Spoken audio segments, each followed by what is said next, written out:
Video kali ini adalah lanjutan dari video sebelumnya tentang pembahasan soal SBMPTN tahun 2016 sampai tahun 2019.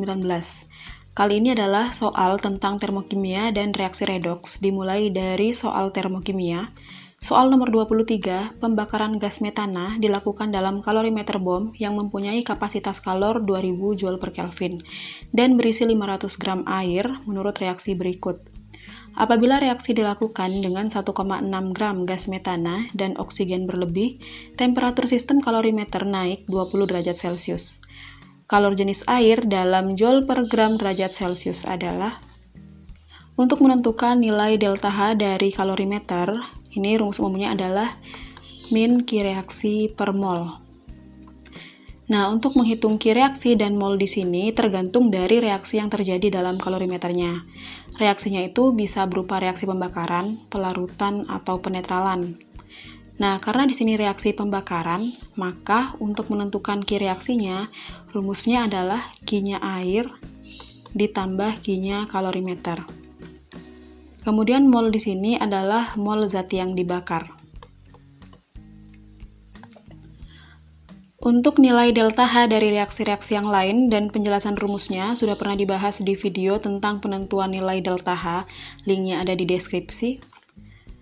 Nah, di sini udah jelas ya, karena pembakaran kan delta H-nya sama dengan min QR, di mana QR-nya adalah Q air plus Q kalorimeter, kemudian molnya adalah mol zat yang dibakar.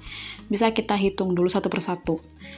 Nah, delta H ini tuh udah diketahui ya, dari reaksinya, ini delta H reaksinya sama dengan min 800 kJ. Nah, ini tuh dijadikan ke J, berarti dikali 1000, ini min 800 kali 10 pangkat 3 ya, ini J. Kemudian QR-nya, ini Q air, ditambah Q-nya kalorimeter.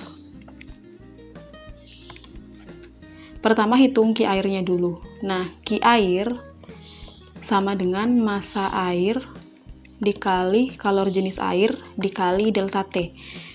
Nah, kalau C-nya kecil ini berarti kalor jenis ya, kalau C besar berarti kapasitas. Di sini diketahui massa airnya 500 gram, kalor jenisnya ini ditanyakan, kemudian perubahan suhunya kan 20 derajat. Selanjutnya Q kalorimeternya, karena yang diketahui adalah kapasitas kalor dari kalorimeter, berarti rumus untuk menghitung Q kalorimeter sama dengan kapasitas, simbolnya C besar, dikali delta T. Kapasitasnya sama dengan 2000 dikali delta T-nya 20. Berarti yang Q air tadi 500 kali 20 ini sama dengan 10.000 C. Kemudian yang Q kalorimeter ini 2000 dikali 20 sama dengan 40.000. Terakhir tinggal hitung nilai delta H-nya. Delta H sama dengan min Q reaksi per mol zat yang dibakar. Nah, yang dibakar adalah metana, berarti ini per mol CH4. Delta H-nya kan tadi min 800.000 ya, kita jadikan J, soalnya yang diminta itu kalor jenisnya dalam J. Jadi ini min 800.000 sama dengan min QR-nya sama dengan QR tambah Q kalorimeter. Q airnya 10.000 C, kemudian Q kalorimeternya 40.000. Mol CH4 sama dengan gramnya CH4, ini 1,6 dibagi MR-nya 16. Jadi ini 16 kali 10 pangkat min 1 per 16. Ini bisa dicoret, kemudian minusnya juga bisa dicoret. Terakhir kali silang ya, ini 800.000 dikali dengan 10 pangkat min 1. Jadinya 80.000 sama dengan 10.000 C ditambah 40.000. Pindah ruas, yang 40.000-nya jadinya 40.000 sama dengan 10.000 C. Dicoret, jadi C sama dengan 4. Jawabannya D. Soal nomor 24, gambar berikut menunjukkan profil energi untuk reaksi A plus B menjadi P. Pembentukan setiap mol P dari A dan B disertai dengan. Di opsi jawaban ini ada pelepasan energi dan penyerapan energi. Jadi hubungannya adalah dengan tanda dari delta H reaksinya. Tanda delta H reaksi itu kan bisa positif, bisa negatif. Nah, kalau tanda delta-H-nya positif berarti terjadi penyerapan energi. Tapi kalau tandanya negatif berarti terjadi pelepasan energi. Delta H sendiri ini dihitung menggunakan rumus entalpi produk dikurangi entalpi reaktan. Nah, kalau kita perhatikan diagram reaksinya, reaksi itu kan berlangsung dari reaktan menuju produk. Berarti yang paling kiri ini adalah reaktan, di mana entalpinya adalah A. Jadi di sini A entalpi reaktannya. Kemudian yang paling kanan ini adalah produk, di mana entalpinya adalah B.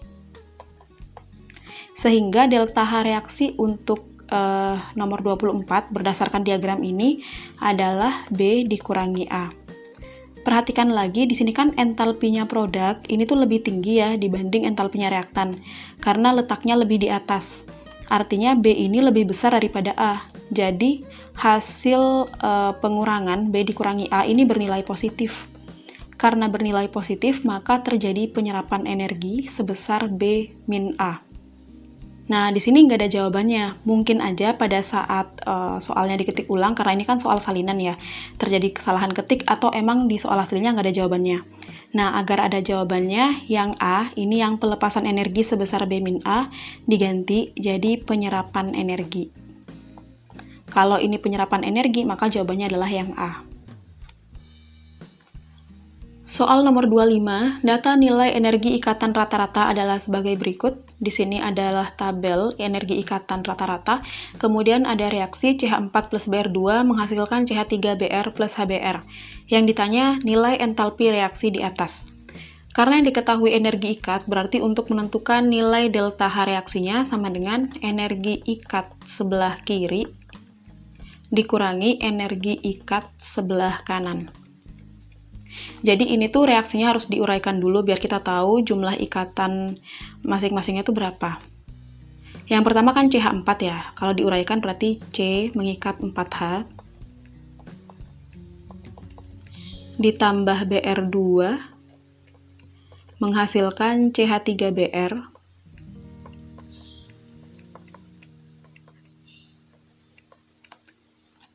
ditambah HBr. Kalau yang kiri dan kanan ada yang sama, itu bisa dicoret ya. Ini kan CH3 bisa dicoret karena sama. Karena akan saling meniadakan juga, soalnya ini kiri dikurangi kanan. Kemudian nggak ada lagi yang sama, jadi tinggal dihitung sisanya. Yang sebelah kiri dulu, ini kan tinggal ikatan CH ditambah ikatan BR. Dikurangi yang sebelah kanan, ada ikatan CBr ditambah ikatan HBr. Nah, hasil pengurangannya ini adalah nilai delta H-nya.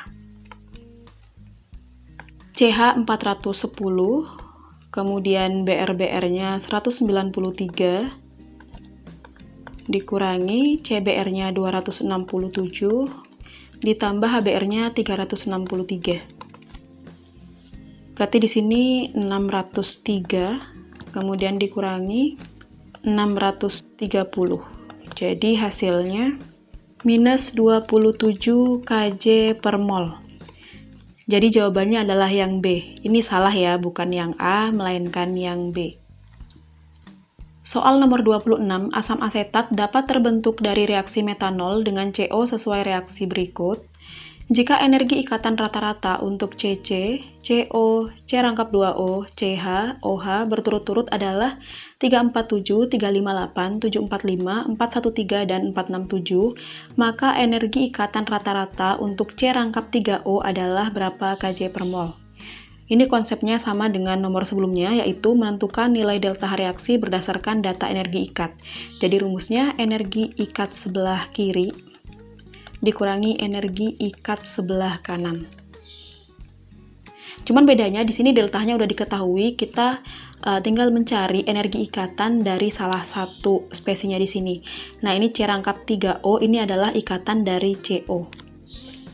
Kalau ikatan dari reaksi ini diuraikan, berarti yang pertama CH3OH, ini CH3-nya tunggal ya. Ditambah dengan C♯3O menjadi CH3COOH. Kalau COOH ini CO yang pertama rangkap 2.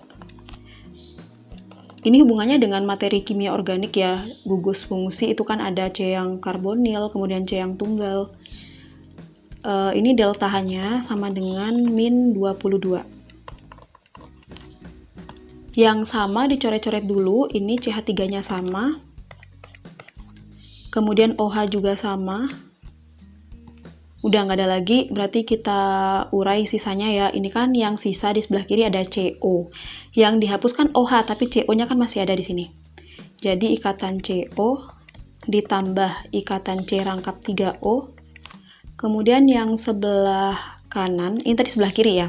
Yang sebelah kanan, ini ada ikatan CC tunggal, ditambah ikatan C rangkap 2O, ditambah ikatan CO tunggal.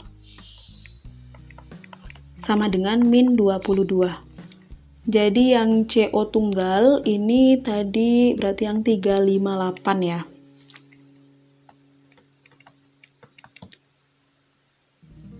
C rangkap 3O-nya ditanyakan.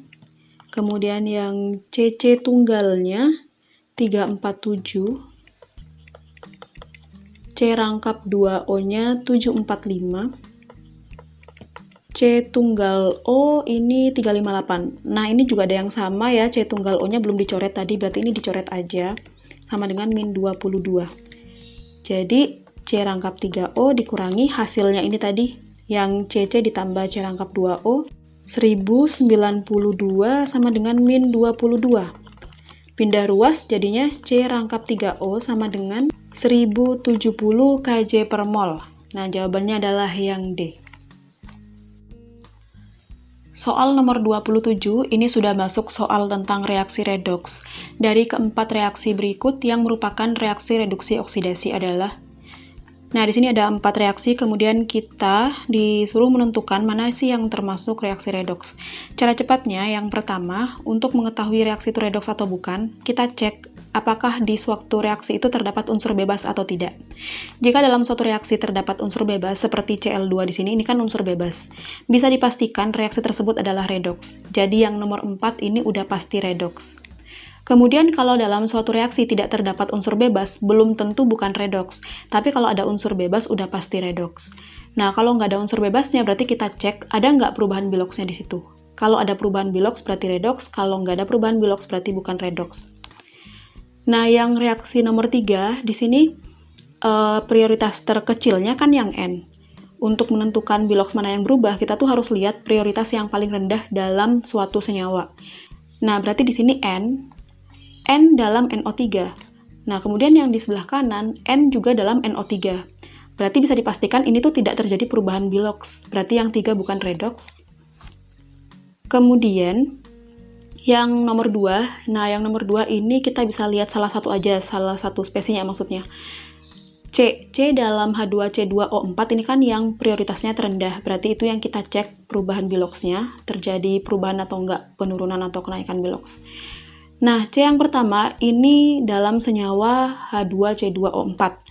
C yang kedua dalam senyawa CO2. Kalau dalam senyawa yang berbeda, udah pasti dia tuh mengalami perubahan biloks. Kalau misalkan yang N tadi kan sama ya.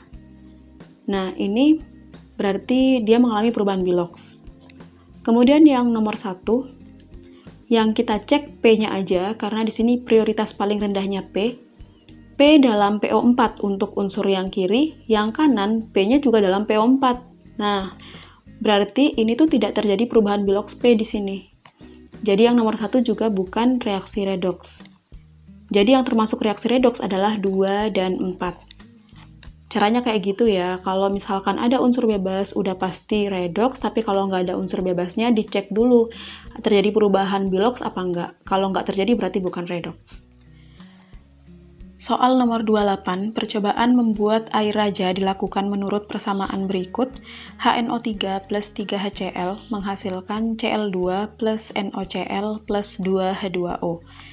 Jumlah elektron yang terlibat dalam reaksi setara adalah, di soal aslinya ini tuh nggak ada molnya ya, jadi langsung 1, 2, 3, 4, 5. Jadi ini dihapus aja molnya.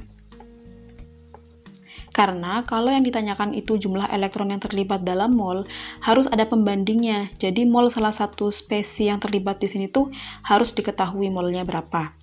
Nah, karena ini hanya ditanyakan jumlah elektron yang terlibat aja, kita bisa pakai cara jumlah elektron terlibat sama dengan KPK dari selisih oksidasi dan selisih reduksi.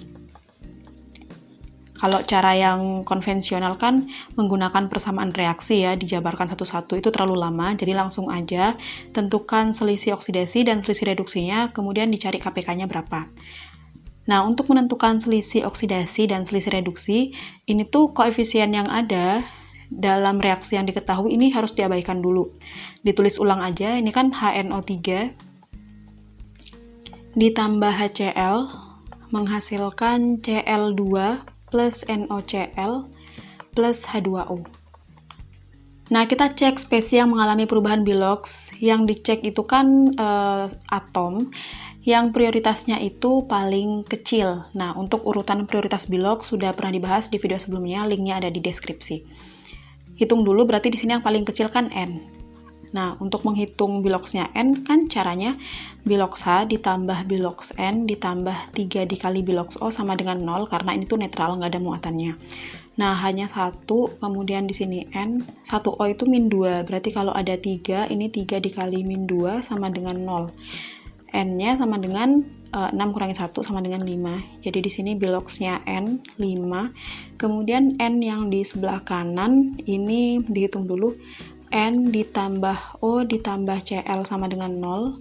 1O itu kan min 2, berarti N min 2, 1Cl min 1 sama dengan 0, jadi N-nya sama dengan plus 3. Ini plus 3. Selanjutnya adalah Cl ya, Cl yang di kiri, di sini min 1.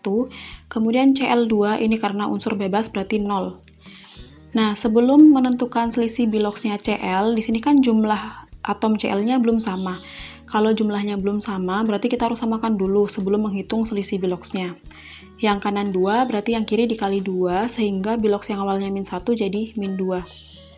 Baru kita hitung selisihnya dari min 2 ke 0, ini berarti mengalami oksidasi sebesar 2 tingkat. Kalau yang N tadi mengalami reduksi, reduksinya sebesar 2 tingkat. Nah, karena selisih oksidasinya 2 dan selisih reduksinya 2, maka KPK dari selisih reduksi dan oksidasinya ya udah 2. Jawabannya adalah B. Tadi N itu kan nggak usah disamain jumlahnya karena sudah sama-sama 1. Kalau yang Cl belum sama, jadi harus disamain dulu, baru dihitung selisih Biloxnya. Soal nomor 29, reaksi disproporsionasi iodium dalam suasana basa berlangsung sebagai berikut. Jumlah mol elektron yang terlibat pada disproporsionasi 3 mol iodium adalah. Nah, ini tuh setipe dengan soal nomor 28, cuman di sini yang ditanya adalah jumlah mol elektron dan ada pembandingnya, yaitu jumlah mol elektron pada disproporsionasi 3 mol iodium. 3 mol iodium ini adalah pembanding untuk menentukan jumlah molnya elektron. Rumus yang digunakan untuk menentukan jumlah mol elektron terlibat sama dengan jumlah elektron terlibat dibagi dengan koefisien dari zat yang diketahui dikali mol zat yang diketahui. Nomor sebelumnya kan sudah dibahas, untuk menentukan jumlah elektron yang terlibat itu tinggal menentukan KPK dari selisih reduksi dan oksidasi dari reaksi awal, yaitu reaksi pada saat belum diketahui koefisiennya. Nah, kemudian koefisien diketahui di sini adalah koefisien zat yang diketahui pada saat setara, yaitu sesuai dengan reaksi yang diketahui di soal. Ini kan udah reaksi setara ya. Nah, kita tentukan dulu jumlah elektron terlibat. Di sini reaksinya ditulis ulang, tapi koef-nya diabaikan. Bilox I dalam I2 karena I2 adalah unsur bebas, di sini 0. Kemudian I dalam Ki adalah min 1, I dalam KiO3 adalah plus 5. Perhitungan Biloxnya sama seperti perhitungan Bilox di nomor 28. Di sini cuman ditulis langsung aja. Bilox K itu plus 1, kemudian Biloxnya 1O adalah min 2. Untuk reaksi disproporsionasi atau autoredox, sebelum kita hitung selisih Biloxnya, jumlah unsurnya tuh nggak usah disamakan. Jadi langsung aja hitung selisih Biloxnya. Dari I2 ke I dalam Ki, ini mengalami reduksi 1 tingkat. Kemudian dari I2 ke I dalam KiO3 mengalami oksidasi 5 tingkat. Sehingga di sini bisa ditentukan jumlah elektron terlibat, yaitu KPK dari 1 dan 5, ini sama dengan 5 ya. Karena jumlah elektron terlibatnya sudah diketahui, jadi di sini kita bisa langsung aja hitung jumlah mol elektron terlibat sesuai dengan rumus yang di atas tadi, sama dengan jumlah elektron terlibatnya 5 dibanding dengan koefisien yang diketahui pada saat setara. Nah, ini kan iodium kan yang diketahui pada saat setara, koefnya adalah 3, berarti ini 5/3 dikali mol yang diketahui, berarti molnya iodium ini sama dengan 3 mol. Ini bisa dicoret, jadi jumlah mol elektron terlibat sama dengan 5 mol. Perhatikan di sini ya, untuk menentukan selisih itu reaksinya tuh harus reaksi awal, jadi pada saat koefnya belum ada, tapi pembandingnya yang koefisien diketahui ini adalah koefisien zat pada saat setara.